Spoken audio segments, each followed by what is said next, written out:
शांति। आज 18 जनवरी 2022 की साकार मुरली है। मुरली के महावाक्य हैं, मीठे बच्चे, सवेरे उठकर बाबा को बहुत प्रेम से याद करो। बाबा को याद करेंगे तो बाबा भी प्यार करेंगे, कशिश होगी। गीत है, तुम्हें पाके हमने जहाँ पा लिया है। ओम शांति। मीठे मीठे बच्चों को बाबा बार बार समझाते हैं, बच्चे अपने को आत्मा समझो। यह शरीर मेरा नहीं, यह भी खत्म होना है। हमको बाप के पास जाना है। ऐसे ज्ञान की मस्ती में रहने से तुम्हारे में कशिश बहुत आएगी। यह तो जानते हो, यह पुराना चोला छोड़ना है, यहाँ रहना नहीं है। इस शरीर से ममत्व निकल जाए। इस शरीर में सिर्फ सर्विस के लिए ही है, इसमें ममत्व नहीं है। बस घर जाए। यह संगम का समय भी पुरुषार्थ के लिए बहुत आवश्यक है। अभी ही समझते हैं हमने 84 का चक्र लगाया है। बाप कहते हैं भल धंधा दौरी आदि करो। गृहस्थ व्यवहार में रहते बुद्धि में यह याद रहे कि यह तो सब कुछ खत्म होना है, अब वापिस घर जाना है। बाप भी सदैव घर में रहते हैं ना। भल 8 घंटा धंधे आदि में लगाओ, 8 घंटा आराम करो। बाकी समय बेहद के बाप से यह वार्तालाप रूह रिहान करो। बाप की श्रीमत है, मीठे बच्चे निरंतर याद की यात्रा पर रहो। जितना याद की यात्रा पर रहेंगे तो तुम्हारी प्रकृति दासी बनेगी। सन्यासी लोग कब मांगते नहीं हैं, वह योगी तो है ना। निश्चय रहता है कि हमें ब्रह्म में लीन होना है। बहुत पक्के रहते हैं, बस हम जाते हैं यह शरीर छोड़ जाएंगे। बड़ी मेहनत करते हैं। भक्ति मार्ग में कई भक्त देवताओं से मिलने के लिए अपना जीवघात भी कर लेते हैं। आत्मघात तो नहीं कहेंगे, वह तो होता नहीं, बाकी जीवघात होता है। तुम बच्चे योग में रहते हो तो जैसे अमर हो, कभी कोई भी ख्याल नहीं आएगा कि कुछ करे, परंतु वह अवस्था मजबूत हो। पहले तो अपने अंदर देखना है कि हमारे में कोई खामी तो नहीं है। खामी नहीं होगी तो सर्विस भी अच्छी कर सकेंगे। फादर सोच सन, सन सोच फादर। बाप ने तुमको लायक बनाया और तुम बच्चों को फिर नए नए को बाप का परिचय देना है। बच्चों को बाप ने होशियार कर ही दिया। बाबा जानते हैं बहुत अच्छे अच्छे बच्चे हैं जो सर्विस करके आते हैं। रात दिन यही ख्याल चलता है कि हम इनका जीवन कैसे बनाएं। इससे हमारा जीवन भी उन्नति को पाएगा। खुशी होती है, हर एक को उमंग रहता है। हम अपने गांव वालों का उद्धार करें, अपने हमजिन्स की सेवा करें। बाप भी कहते हैं चैरिटी बिगन्स एट होम। बाप बेट बच्चों को ही शिक्षा देते हैं कि बच्चे तुमको पहले अपनी उन्नति करनी है। बाप जानते हैं रूहानी कल्प वृक्ष कल्प पहले मिसल ही है। यह वृक्ष है ना, इनमें सभी सेक्शन हैं। तुम आगे चल सब साक्षात्कार करेंगे। कैसे सब रहते हैं, सिजरा तो जरूर है ना। बुद्धि भी कहती है वहाँ से आत्माएं फिर नंबरवार आती हैं। तो बच्चों का विचार सागर मंथन चलना चाहिए कि ऐसे ऐसे सर्विस करें, यह करें। साथ साथ बाप की भी याद रहनी चाहिए। याद से ही उन्नति होती है। बाबा कहेंगे ड्रामा प्लान अनुसार जो पास हुआ वह ठीक है। लाडले बच्चे, आगे चल तुम्हारे में योग बल की ताकत आ जाएगी। फिर तुम किसी को थोड़ा ही समझाएंगे तो झट समझ जाएंगे। यह भी ज्ञान बाण है ना।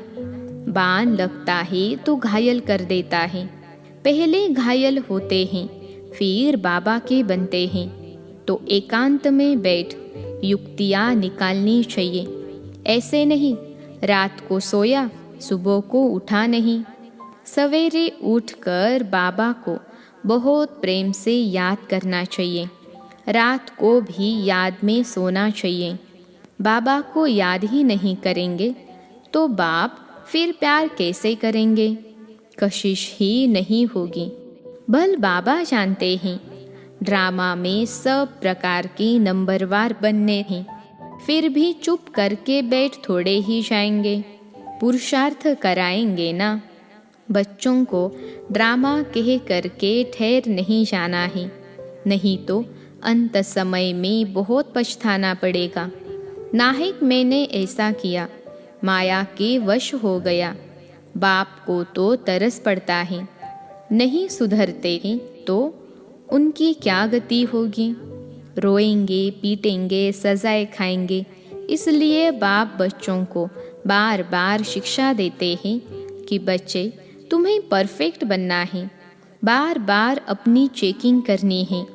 हर एक बच्चे को अपने से पूछना है, बाप से हमें सब कुछ मिला, फिर किस चीज़ की मेरे में कमी है? अपने अंदर झांक करके देखना है। जैसे नारद से पूछा ना कि लक्ष्मी को वरने के लायक अपने को समझते हो? बाप भी पूछते हैं, लक्ष्मी को वरने लायक बने हो? क्या क्या खामियां रही हुई हैं जिसको निकालने का पुरुषार्थ करना है। नए नए बच्चों को भी समझाया जाता है, बताओ तुम्हारे में कोई खामी तो नहीं है, क्योंकि तुम्हें अभी ही परफेक्ट बनना है। बाप आते ही है परफेक्ट बनाने। तो अपने अंदर से पूछो, हम इन लक्ष्मी नारायण जैसे परफेक्ट बने हैं?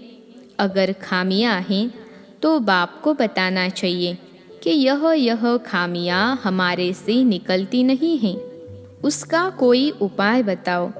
बीमारी सर्जन द्वारा ही निकल सकती है, तो ईमानदारी से सच्चाई से देखो मेरे में क्या खामी है। खामियां बताएंगे तो बाप राय देंगे। खामियां बहुतों में हैं, कोई में क्रोध है या लोभ है या फालतू चिंतन है, तो उसको ज्ञान की धारणा हो नहीं सकती। बाप रोज रोज समझाते हैं। वैसे इतना समझाने की दरकार नहीं है, लेकिन यह धारण करने की बातें हैं। 5 विकारों को जीतने की बात अभी की ही है। तुम्हारे में कोई वह भूत यानी भटकने वाले नहीं हैं। यह जन्म जन्मांतर के भूत 5 विकार अंदर प्रवेश हैं, जिन्होंने दुखी किया है। काम भूत के लिए तो रोज समझाया जाता है। आंखें बहुत धोखा देती हैं, इसलिए आत्मा को देखने की प्रैक्टिस अच्छी रीति डालनी चाहिए। मैं आत्मा हूँ, यह भी आत्मा है। तुम आत्माएं तो भाई भाई हो ना, तो इस शरीर को नहीं देखना है। हम आत्माएं सब वापस घर जाने वाली हैं।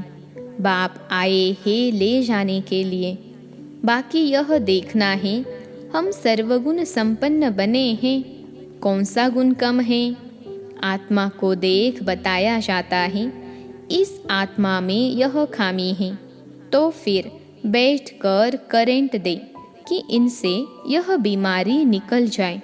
बच्चों को बाबा से बहुत मीठी मीठी बातें करनी चाहिए।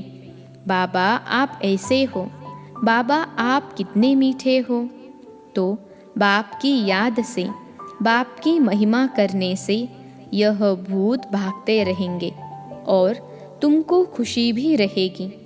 तुम जानते हो कि यह झाड़ बहुत धीरे धीरे वृद्धि को पाता है। माया तो चारों तरफ से घेराव डालती है।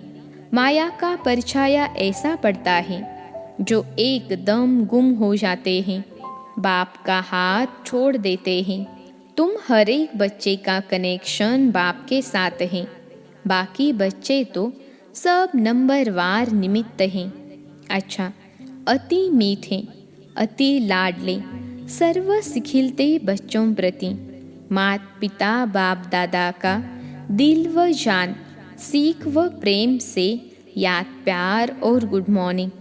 रूहानी बाप की रूहानी बच्चों को नमस्ते। हम रूहानी बच्चों की रूहानी माता पिता बाप दादा को याद प्यार, गुड मॉर्निंग और नमस्ते बाबा नमस्ते। अव्यक्त महावाक्य, अंतिम सर्विस का अंतिम स्वरूप। अपने अंतिम स्वरूप का साक्षात्कार होता रहता है, क्योंकि जितना जितना नज़दीक आते जाते हैं उतना ऐसे अनुभव होगा जैसे कोई सम्मुख वस्तु दिखाई दे रही है। ऐसे ही अनुभव होगा कि अभी अभी यह बनेंगे। जैसे वृद्ध अवस्था वालों को यह स्मृति रहती है कि अभी वृद्ध हूँ, अभी अभी जाकर बच्चा बनूंगा। ऐसे ही अपने अंतिम स्वरूप की स्मृति नहीं, लेकिन सम्मुख स्पष्ट रूप से साक्षात्कार हो। अभी यह हूँ, फिर यह बनूंगा। जैसे शुरू में सुनाते थे कि जब मंजिल पर पहुँच जाएंगे तो ऐसे समझेंगे कि कदम रखने की देरी है। एक पाँव रख चुके हैं, दूसरा रखना है, बस इतना अंतर है। तो ऐसे अपनी अंतिम स्टेज की समीपता का अनुभव होता है। अपरोक्ष स्पष्ट साक्षात्कार होता है। जैसे आईने में अपना रूप स्पष्ट दिखाई देता है, वैसे ही इस नॉलेज के दर्पण में ऐसा ही अपना अंतिम स्वरूप स्पष्ट दिखाई दे।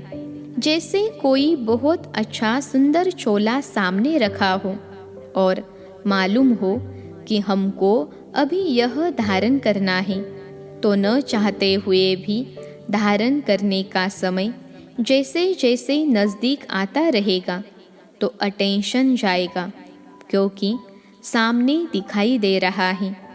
ऐसे ही अपना अंतिम स्वरूप सामने दिखाई देता है, उस स्वरूप तरफ अटेंशन जाता है। वह लाइट का स्वरूप कहो व चोला कहो, लाइट ही लाइट दिखाई पड़ेगी। फरिश्तों का स्वरूप क्या होता है? लाइट। देखने वाले भी ऐसे अनुभव करेंगे कि यह लाइट के वस्त्रधारी हैं।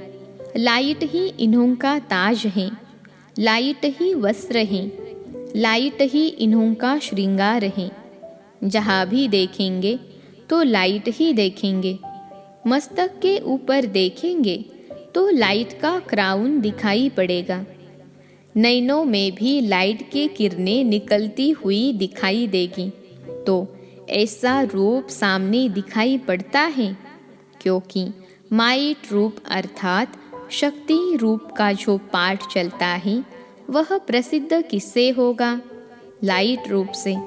कोई भी सामने आए तो एक सेकेंड में अशरीरी बन जाए, वह लाइट रूप से ही होगा। ऐसा चलता फिरता लाइट हाउस हो जाएंगे तो किसी को भी यह शरीर दिखाई नहीं पड़ेगा। विनाश के समय पेपर में पास होना है तो सर्व परिस्थितियों का सामना करने के लिए लाइट हाउस बनना पड़े। चलते फिरते अपना वह रूप अनुभव होना चाहिए। यह प्रैक्टिस करनी है। शरीर बिल्कुल भूल जाए। अगर कोई काम भी करना है, चलना है, बात करनी है, वह भी निमित्त आकारी लाइट का रूप धारण करना है। जैसे पाठ बजाने समय चोला धारण करते हो, कार्य समाप्त हुआ, चोला उतरा, एक सेकेंड में धारण करेंगे, एक सेकेंड में न्यारे हो जाएंगे। जब यह प्रैक्टिस पक्की हो जाएगी, फिर यह कर्म भोग समाप्त होगा। जैसे इंजेक्शन लगाकर दर्द को खत्म कर देते हैं, हठयोगी तो शरीर से न्यारा होने का अभ्यास कराते हैं। ऐसे ही यह स्मृति स्वरूप का इंजेक्शन लगाकर देह की स्मृति से गायब हो जाए। स्वयं भी अपने को लाइट रूप अनुभव करो तो दूसरे भी वही अनुभव करेंगे। अंतिम सर्विस यही है। इससे सारी कारोबार भी लाइट अर्थात हल्की होगी। जो कहावत है ना, पहाड़ भी राई बन जाता है। ऐसे कोई भी कार्य लाइट रूप बनने से हल्का हो जाएगा। बुद्धि लगाने की भी आवश्यकता नहीं रहेगी। हल्के काम में बुद्धि नहीं लगानी पड़ती है। तो इसी लाइट स्वरूप की स्मृति में जो मास्टर जानी जाननहार व मास्टर त्रिकालदर्शी के लक्षण हैं वह आ जाते हैं। करे या न करे यह भी सोचना नहीं पड़ेगा। बुद्धि में वही संकल्प होगा जो यथार्थ करना है। उस अवस्था के बीच कोई भी कर्म भोग की भासना नहीं रहेगी। जैसे इंजेक्शन के नशे में बोलते हैं, हिलते हैं, सभी कुछ करते भी स्मृति नहीं रहती है। कर रहे हैं यह स्मृति नहीं रहती है, स्वतः ही होता रहता है। वैसे कर्म भोग व कर्म किसी भी प्रकार का चलता रहेगा, लेकिन स्मृति नहीं रहेगी। वह अपनी तरफ आकर्षित नहीं करेगा। ऐसी स्टेज को ही अंतिम स्टेज कहा जाता है। ऐसा अभ्यास होना है। यह स्टेज कितना समीप है, बिल्कुल सम्मुख तक पहुंच गए हैं। जब चाहे तब लाइट रूप हो जाए, जब चाहे तब शरीर में आए वह जो कुछ करना हो वह करे। सदाकाल वह स्थिति एक रस जब तक रहे तब तक बीच बीच में कुछ समय तो रहे, फिर ऐसे रहते रहते सदाकाल हो जाएगी। जैसे साकार में आकार का अनुभव करते थे ना, फर्स्ट में रहते भी फरिश्ते का अनुभव करते थे। ऐसी स्टेज तो आनी है ना। शुरू शुरू में बहुतों को यह साक्षात्कार होते थे। लाइट ही लाइट दिखाई देती थी। अपने लाइट के क्राउन के भी अनेक बार साक्षात्कार करते थे। जो आदि में सैंपल था वह अंत में प्रैक्टिकल स्वरूप होगा। संकल्प की सिद्धि का साक्षात्कार होगा। जैसे वाचा से आप डायरेक्शन देते हो ना, वैसे संकल्प से सारी कारोबार चला सकती हो। साइंस की शक्ति से नीचे पृथ्वी से ऊपर तक डायरेक्शन लेते रहते हैं। तो क्या श्रेष्ठ संकल्प से कारोबार नहीं चल सकती है? साइंस ने कॉपी तो साइलेंस से ही की है। तो एग्जाम्पल देने अर्थ पहले से ही स्पष्ट रूप में आपके सामने है। कल्प पहले तो आप लोगों ने किया है ना, फिर बोलने की आवश्यकता नहीं। जैसे बोलने में बात को स्पष्ट करते हैं, वैसे ही संकल्प से सारी कारोबार चले। जितना जितना अनुभव करते जाते हो, एक दो के समीप आते जाते हो, तो संकल्प भी एक दो से मिलते जाते हैं। लाइट रूप होने से व्यर्थ संकल्प, व्यर्थ समय समाप्त हो जाने के बाद संकल्प वही उठेगा जो होना है। आपकी बुद्धि में भी वही संकल्प उठेगा और जिसको करना है उनकी बुद्धि में भी वही संकल्प उठेगा कि यही करना है। नवीनता तो यह है ना। यह कारोबार कोई देखे तो समझेंगे। इन्होंने कारोबार कहने से नहीं, इशारों से चलती हैं। नज़र से देखा और समझ गए, सूक्ष्म वतन यहाँ ही बनना है। अच्छा, आज का वरदान है भुजाओं में समाने और भुजाएं बन सेवा करने वाले ब्रह्मा बाप के स्नेही भव।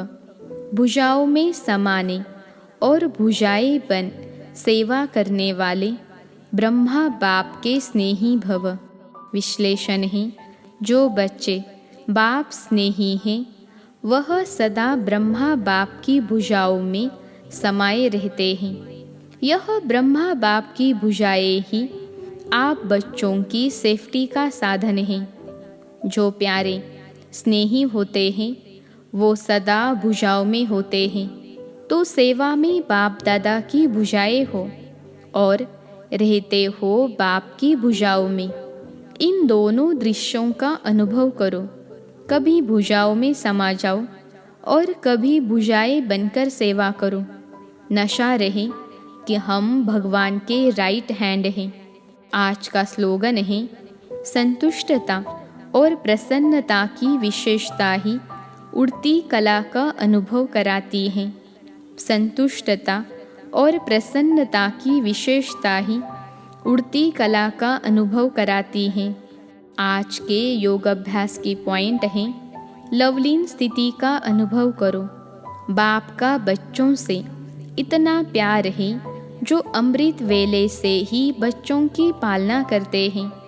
दिन का आरंभ ही कितना श्रेष्ठ होता है। स्वयं भगवान मिलन मनाने के लिए बुलाते हैं, रूह रिहान करते हैं, शक्तियाँ भरते हैं।